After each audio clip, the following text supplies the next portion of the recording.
Hello everyone and welcome to civil step. So जैसे कि आप सब जानते हैं कि आपका जो जेओए की प्रिपरेशन है और जो बैच है वो हमारे चैनल पे ऑलरेडी चल रहा है। आई होप कि जो आपकी प्रिपरेशन है वो अच्छी चल रही होगी, राइट। तो हमारा ऑलरेडी फाइनेंशियल अकाउंटिंग वाला टॉपिक, हमारा टैक्सेशन वाला टॉपिक और जो फाइनेंशियल मार्केट वाला टॉपिक है वो आपका ख़त्म हो चुका है और बाकी सब्जेक्ट्स भी काफ़ी हद तक जो है वो ख़त्म हो चुके हैं। बाकी अब हम नया टॉपिक जो है हमारे बैचेस में जो है स्टार्ट करने वाले हैं, बट साथ ही साथ हम आपके लिए एक नई सीरीज़ लेकर आए हैं यूट्यूब पे, ताकि आपको ये पता लग सके कि कैसे कैसे क्वेश्चन जो है प्रीवियस एग्जामिनेशन में पूछे गए हैं। ठीक है, तो प्रीवियस ईयर एग्जामिनेशन क्वेश्चंस भी मैं आपको कराऊंगा, साथ ही साथ आने वाले टाइम में आपको इंपॉर्टेंट क्वेश्चंस जो हैं वो करवाऊंगा जो एग्जामिनेशन प्रोस्पेक्टिव से इंपॉर्टेंट है, सो दैट आपको ये पता लग सके कि भाई आपकी जो बैच है उसमें तैयारी कैसी हो गई है या फिर कैसी चल रही है, और साथ ही साथ कैसे क्वेश्चंस एग्जामिनेशन में पूछे गए हैं। ठीक है, वो आपको पता लगते रहेंगे। ठीक है, चलिए स्टार्ट करते हैं। तो सिविल स्टाफ ने जो है अपना जेओए अकाउंट्स और जूनियर ऑडिटर की जितने भी आपकी वैकेंसीज आई हैं उसके लिए बैच 3 जो है लॉन्च कर दिया गया है, जो कि 25 अप्रैल से लॉन्च हो गया है, जिसकी कंप्लीट डिटेल्स आपको डिस्क्रिप्शन में मिल जाएंगी। ठीक है, डिटेल्स आपको सारी की डिस्क्रिप्शन में मिल जाएगी, साथ ही साथ आपको डिस्क्रिप्शन में नंबर भी मिल जाएगा जहाँ से आप इस बैच की इंक्वायरी कर सकते हैं। ठीक है, देन साथ ही साथ टेस्ट सीरीज़ भी लॉन्च कर दी गई है। ठीक है, जूनियर ऑडिटर के लिए, जो जेओए अकाउंट्स के लिए, दोनों के लिए जो है वो टेस्ट सीरीज़ लॉन्च कर दी गई है, जहाँ पर हमने 10 टेस्ट पेपर 1 के लिए और 10 टेस्ट जो है पेपर 2 के लिए रखी गई, जिसकी जो कॉस्टिंग है वो है सिर्फ और सिर्फ 499 रुपीज़। ठीक है, चलिए अब सबसे पहले बढ़ते हैं हम अपने क्वेश्चंस की तरफ। ठीक है, तो ये जो क्वेश्चन है आपका, ये क्वेश्चन पूछा गया था आपका जेओए के पेपर में, जेओए अकाउंट्स के पेपर में, और क्वेश्चन नंबर 41 था ये नवंबर 22 के एग्जाम में। ठीक है, तो यहाँ पर मैंने सारे के सारे क्वेश्चन वैसे ही लिए हैं जो आपके प्रीवियस एग्जामिनेशन में पूछे गए हैं। ठीक है, चलिए डिस्कस करते हैं। सबसे पहला question, depreciation is calculated under diminishing balance method based on. ठीक है, देखिए डेप्रीसिएशन का मतलब क्या होता है। डेप्रीसिएशन का मतलब क्या होता है कि बेसिकली जो भी आप फिक्स एसेट्स खरीदते हो आपके बिजनेस में रन करने के लिए, उनकी जो वैल्यू है वो बेसिकली जैसे जैसे आप उनको यूज़ करोगे वैसे वैसे उनकी जो वैल्यू है वो क्या करती रहती है, डिप्रीशिएट करती रहती है ना। जैसे जैसे आप उसको यूज़ करोगे वियर एंड टीयर की वजह से क्या होता है, उनकी वैल्यू जो है डिप्रीशिएट करती रहती है। ठीक है, मतलब डिप्रीशिएट का मतलब क्या होता है, कम कम होती रहती है। जैसे आपने फॉर एग्जाम्पल 100 रुपीज़ की कोई मशीनरी खरीदी, ठीक है, अब उसको आप बिजनेस में यूज़ करने वाले हो। ठीक है, आप बिजनेस में उसको यूज़ करोगे, अब बिजनेस में जैसे जैसे आप उसको यूज़ करोगे वो क्या होती जाएगी, पुरानी होती जाएगी, है ना, वो क्या होती जाएगी, पुरानी होती जाएगी। अब पुरानी होने की वजह से क्या उसकी वैल्यू जो है कम होती जाएगी, है ना। तो वो जो खर्चा है उसको हम बोलते हैं डेप्रीसिएशन, उसको हम क्या बोलते हैं जी, डेप्रीसिएशन। और यही डेप्रीसिएशन को आपको प्रॉफिट एंड लॉस अकाउंट में चार्ज करना पड़ता है। ठीक है, अब इसको कैलकुलेट करने के आपके पास अलग अलग मेथड जो है वो दिए गए हैं। ठीक है, एक हो गया आपका स्ट्रेट लाइन मेथड, दूसरा हो गया आपका WDV मेथड, ठीक है, तीसरा आपका सम ऑफ ईयर डिजिट मेथड। ठीक है, तो ये सारे के सारे मेथड जो है वो मैंने आपको ऑलरेडी क्लासेस में करवा रखे हैं। ठीक है, then production unit method, machine hour method, ठीक है, डिप्लीशन मेथड, तो जितने भी मेथड्स हैं वो मैंने आपको ऑलरेडी क्लासेस में करवा रखे हैं। ठीक है, जितने भी आपके डेप्रीसिएशन के मेथड्स हैं। ठीक, अब ये क्वेश्चन पूछा गया है किसका, डिमिनिशिंग वैल्यू मेथड का। जो WDV मेथड है, WDV मेथड का दूसरा नाम क्या है आपका, डिमिनिशिंग वैल्यू मेथड। ठीक है, इसमें डेप्रीसिएशन को कैसे कैलकुलेट किया जाता है, तो याद रखना इस पे जो बुक वैल्यू है, ठीक है, जो बुक वैल्यू है आपका उसके बेसिस पे डेप्रीसिएशन को कैलकुलेट किया जाता है। मान लो 100 रुपए की एसेट थी, पहले साल 10% के हिसाब से मान लो 10 रुपीज़ डेप्रीसिएशन लगा, तो इसकी बुक वैल्यू कितनी आ गई, 90 रुपीज़ आ गई।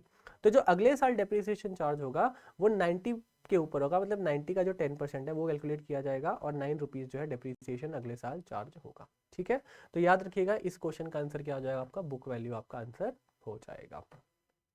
अगला जो क्वेश्चन है, the type of loss that should not affect cost of inventory. ठीक है, तो ऐसा लॉस जो है जो कॉस्ट ऑफ इन्वेंट्री को इफेक्ट नहीं करता। ठीक है, जैसे फॉर एग्जांपल दो टाइप के लॉस होते हैं, एक हो गया आपका नॉर्मल लॉस और एक हो गया आपका एबनॉर्मल लॉस। इन्वेंट्री में जो है वो दो टाइप के लॉस होते हैं, एक नॉर्मल लॉस हो गया आपका और दूसरा हो गया आपका एबनॉर्मल लॉस। तो जो नॉर्मल लॉस होता है वो ऐसा लॉस होता है जो जिसको आप अवॉइड नहीं कर सकते, जिसको आप अवॉइड नहीं कर सकते, वो होना ही होना है। फॉर एग्जाम्पल आपने दुबई से 1000 लीटर पेट्रोल मंगवाया से सपोज, ठीक है, तो जब वो यहाँ पर आएगा, इंडिया पहुंचेगा, ठीक है, तो क्या उसकी क्वांटिटी 1000 लीटर ही रहेगी या कम हो जाएगी या ज़्यादा हो जाएगी, ठीक है, तो आंसर सिंपल सा ये पता है हमें कि वो कम हो जाएगी। क्यों? क्योंकि इवेपोरेशन हो जाता है। ठीक है, इवेपोरेशन हो जाएगा, आपका जब थोड़ा बहुत पेट्रोल है वो इवेपोरेट हो जाएगा एयर में। ठीक है, एयर में इवेपोरेट हो जाएगा। तो हो सकता है मान लो कि आपने 100 रुपये लीटर के हिसाब से आपने 1 लाख का पेट्रोल मंगवाया हो। ठीक है, बट जो क्वांटिटी है वो आपको कितनी मिली है? 999 लीटर, है ना। 1 लीटर मान लो आपका इवेपोरेट हो गया हो, है ना। तो अब जो आपकी कॉस्टिंग होगी, पहले पर यूनिट कॉस्ट कितनी थी? 100, बट अब जो है आप पर यूनिट कॉस्ट कैसे निकालोगे? 1 लाख डिवाइड बाय 999 लीटर। ठीक है, तो ये आपकी पर यूनिट कॉस्ट आ जाएगी। ठीक है, बट अब इससे देखो नॉर्मल लॉस की वजह से आपका पर यूनिट कॉस्ट इफेक्ट हो गया, आपकी कॉस्ट ऑफ इन्वेंट्री इफेक्ट हो गई है। ठीक है, और जो एबनॉर्मल लॉस होता है इसको आप जो है अलग से शो करते हो। नॉर्मल लॉस को आप अलग से शो नहीं करते, आप कॉस्ट ऑफ इन्वेंट्री में ही उसको एडजस्ट कर देते हो। बट जो आपका एबनॉर्मल लॉस है उसको आप अलग से शो करते हो, जिसकी वजह से आपकी कॉस्ट ऑफ इन्वेंट्री जो है वो इतनी इफेक्टिव नहीं होती। ठीक है, तो आपका आंसर क्या हो जाएगा? यहाँ पर एबनॉर्मल लॉस आपका आंसर हो जाएगा। ठीक है, यहाँ पर आपने देखा नॉर्मल लॉस की वजह से क्या हुआ, पहले आपका 100 रुपीज़ पर यूनिट का जो कॉस्ट था अब वो 100 पॉइंट समथिंग हो गया, बिकॉज अब आप उसको 999 से डिवाइड कर रहे हो इंस्टेड ऑफ 100। ठीक है जी, इज इट क्लियर? चलो नेक्स्ट क्वेश्चन की तरफ बढ़ते हैं। The process of recording inventory that gives a lower cost of commodity sold in income statement is. ठीक है, देखो अब देखिए ध्यान से, इन्वेंट्री को रिकॉर्ड करने की अगर मैं बात करूँ, एक होता है आपका फीफो मेथड, एक होता है आपका लीफो मेथड, और एक हो गया आपका वेटेड एवरेज मेथड। ठीक है, फीफो मेथड क्या होता है? फर्स्ट इन फर्स्ट आउट, जो पहले आया वो पहले जाएगा, फर्स्ट इन फर्स्ट आउट। ठीक है, लीफो मेथड क्या होता है? Last in first out. ठीक है, और वेटेड एवरेज चलता है total value divide by total quantity. ठीक है, तो यहाँ पे देखो फर्स्ट इन फर्स्ट आउट का मतलब क्या है? मान लो आपने 10 क्वांटिटी सामान खरीदा 1 जनवरी को। ठीक है, देन 2 जनवरी को आपने दोबारा 5 क्वांटिटी सामान खरीदा। ठीक है, ये दोनों परचेज वाला हो गया। अब मान लो कि आपने 3 क्वांटिटी सेल कर दी। ठीक है, मान लो 10 क्वांटिटी आपने परचेज की 10 रुपए पे, तो इसकी वैल्यू होगी 100 रुपए। ठीक है, देन 5 क्वांटिटी आपने परचेज की 15 रुपीज़ पे, इसकी वैल्यू हो गई 75 रुपीज़। ठीक है, इसकी वैल्यू कितनी होगी आपकी? 75 रुपीज़। ठीक, अब आपने मान लो 3 क्वांटिटी सेल कर दी। ठीक है, अब क्वेश्चन अराइज होता है कि 3 क्वांटिटी कौन सी मानी जाएगी? जो आपने सेल की है वो ये 5 क्वांटिटी में से मानी जाएगी सेल की है, कि 10 क्वांटिटी में से मानी जाएगी सेल की है? ठीक है, तो अगर आप फीफो मेथड यूज कर रहे हो तो ये माना जाएगा जो पहले आया वो पहले बिकेगा। ठीक है, तो आपने जो 3 क्वांटिटी बेची होगी, और अगर आप फीफो मेथड फॉलो कर रहे हो तो आपका ये 3 क्वांटिटी यहाँ से माना जाएगा। ठीक है, 3 क्वांटिटी जो है यहाँ से मतलब 10 क्वांटिटी से माना जाएगा। और अगर आप लीफो मतलब लास्ट इन फर्स्ट आउट, जो लास्ट में आया वो पहले जा रहा है, तो ये माना जाएगा कि ये वाली क्वांटिटी बेची हुई है। ठीक है, तो अब देखो दोनों की अगर मैं इन्वेंट्री वैल्यूएशन करूं, ठीक है, तो पहले मेथड से आप देखो, पहले मेथड से मान लो 7 क्वांटिटी बच जाएंगी आपकी 10 के हिसाब से, और 5 क्वांटिटी आपकी बच जाएंगी 15 के हिसाब से। ठीक है, दूसरे वाले मेथड की अगर मैं बात करूं, जो लीफो मेथड है आपका, उसमें क्या होगा? 10 क्वांटिटी बच जाएगी आपके 10 के हिसाब से, और 2 क्वांटिटी बच जाएगी आपकी 15 के हिसाब से। तो क्वेश्चन हमारा ये है कि the process of recording inventory that gives a lower cost of inventory sold. ठीक है, जिसमें जो आपका कॉस्ट ऑफ गुड सोल्ड है वो कम आता है। ठीक है, जो कॉस्ट ऑफ गुड सोल्ड है वो कम आता है, वो कौन सा मेथड है? तो ऑब्वियसली अगर आप आपका फीफो मेथड फॉलो कर रहे हो, ठीक है, first in first out method follow कर रहे हो, तो उस केस में देखो कॉस्ट कितना आएगा आपका? 3 क्वांटिटी आपने किसके हिसाब से बेची? 10 के हिसाब से बेची।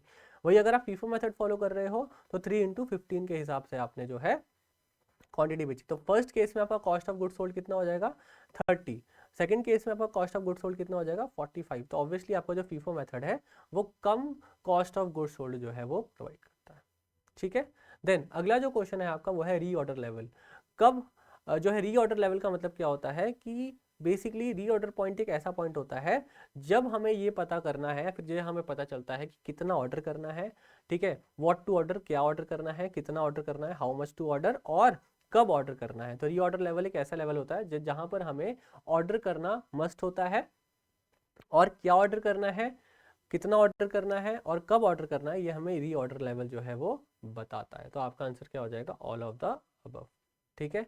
अच्छा, अब दोबारा फीफो लिफो का क्वेश्चन है। तो अगर मान लो प्राइस बढ़ रहे हैं, ठीक है, during the period of rising prices which inventory pricing method will result in lower current assets. तो ऑब्वियसली अगर आपके प्राइस बढ़ रहे हैं, मतलब अगर आप लीफो मेथड यूज कर रहे हो, ठीक है, तो लीफो मेथड में क्या होगा कि आपकी जो लास्ट में इन्वेंट्री आएगी, मतलब जो महंगी इन्वेंट्री है वो पहले बिकेगी, है ना, महंगी इन्वेंट्री पहले बिकेगी। और अगर आप फीफो मेथड यूज कर रहे हो तो आपकी जो सस्ती इन्वेंट्री है वो पहले बिकेगी।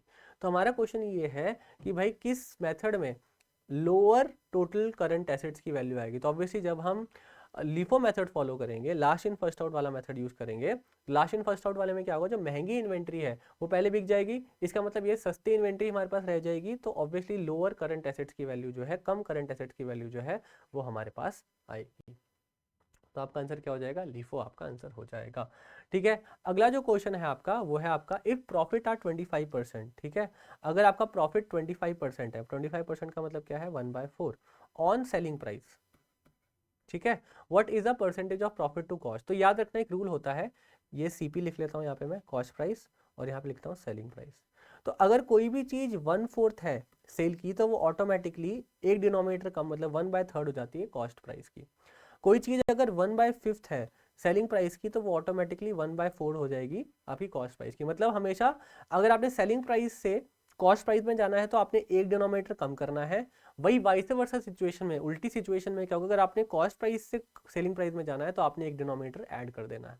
ठीक है, तो इस केस में हमें सेलिंग प्राइस का दे रखा है 25% ऑफ द सेलिंग प्राइस, मतलब अगर 1/4 ऑफ द सेलिंग प्राइस है तो 1/3 ऑफ क्या हो जाएगा, ऑफ कॉस्ट प्राइस। तो 1/3 ऑफ द कॉस्ट प्राइस का मतलब है आपका 33 1/2%। तो आपका 33 1/2% आपका आंसर हो जाएगा। ठीक है, अगला क्वेश्चन बहुत ही सिंपल सा क्वेश्चन है, AS2 जो है किससे डील करता है। तो याद रखना AS2 आपका वैल्यूएशन ऑफ इन्वेंट्री से डील करता है। ठीक है, AS2 आपका वैल्यूएशन ऑफ इन्वेंट्री से डील करता है। मैंने आपको इंड AS IFRS और AS सारे के सारे क्लासेस में समझाए हुए हैं और उनको मैंने आपको याद भी करवाया हुआ है अच्छे से। ठीक है, अगला जो क्वेश्चन है, a sole proprietor concern is free from regulation bye. तो याद रखना जो आपकी सोल प्रोप्राइटरशिप कंसर्न होती है उसमें ज़्यादा गवर्नमेंट की इन्वॉल्वमेंट नहीं होती। ठीक है, तो जो आपका गवर्नमेंट के जितने भी रूल्स एंड रेगुलेशंस है वो नॉर्मली पार्टनरशिप फॉर्म, जैसे उसके लिए एक स्पेसिफिक एक्ट पास किया हुआ है, कंपनीज के लिए भी एक एक्ट पास किया गया है ना।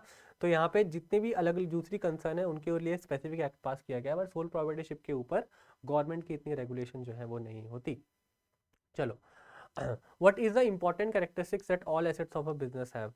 Long life of assets, value of assets, intangible nature of assets, future economic benefits। तो जो मेन बेनिफिट है वो है हमारा फ्यूचर इकोनॉमिक बेनिफिट्स। मतलब क्या, देखो जब भी आप कोई एसेट्स बाय करते हो, जब भी आप फिक्स एसेट्स बाय करते हो, तो आपका जो मेन मोटिव होता है, ठीक है, वो क्या होता है कि मेरे बिजनेस में क्या आएगा, रेवेन्यू आएगा। ठीक है, मेरे को फ्यूचर में इकोनॉमिक बेनिफिट्स होंगे, तभी आप फिक्स एसेट्स बाय करते हो। तो मेन जो फीचर है फिक्स एसेट्स का, या फिर मेन जो बेनिफिट है फिक्स एसेट्स का, वो आपका क्या होगा, फ्यूचर इकोनॉमिक बेनिफिट्स।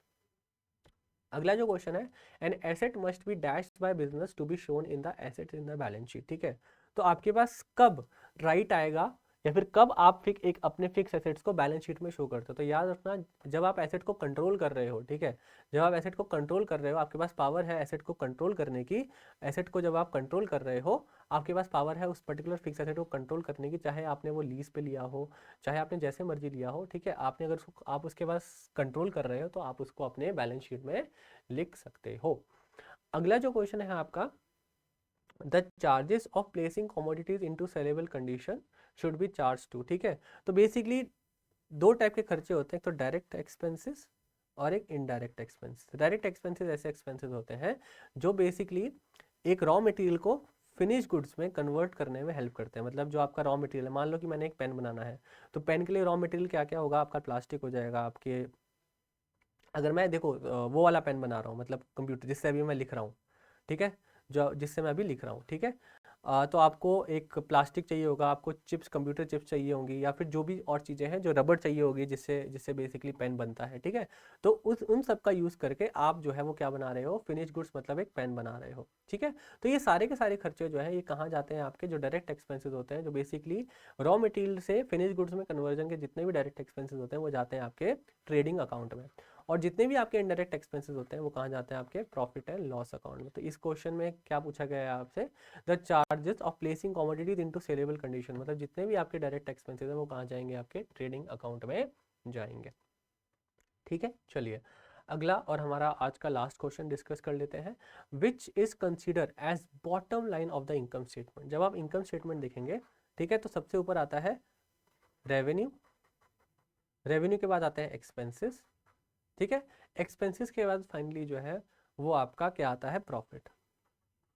ठीक है, अब प्रॉफिट में भी अलग आपका प्रॉफिट बिफोर टैक्स आएगा, फिर आपका टैक्स आएगा, उसके बाद फिर प्रॉफिट आफ्टर टैक्स आएगा, जिसको आप बेसिकली नेट प्रॉफिट बोलते हैं। ठीक है, तो याद रखना जो बॉटम लाइन होती है वो क्या होगी, आपकी नेट प्रॉफिट, एक्चुअल में आपके पास कितना पैसा बचा है after paying all the expenses. और जो रेवेन्यू में से जब आप सारे के सारे खर्चे ऐड लेस कर देते तो आपका बेसिकली क्या बचता है, डायरेक्ट खर्चे एंड इनडायरेक्ट दोनों के दोनों खर्चे जब आप लेस कर देते हो तो आपका क्या बचता है, आपका नेट प्रॉफिट बचता है। तो यही आपकी बॉटम लाइन होती है, इसी से आपको पता चलता है कि आपके पास कितना पैसा जो है वो बचा हुआ है। ठीक है, तो आई होप कि आपको ये सेशन अच्छा लगा होगा, है ना।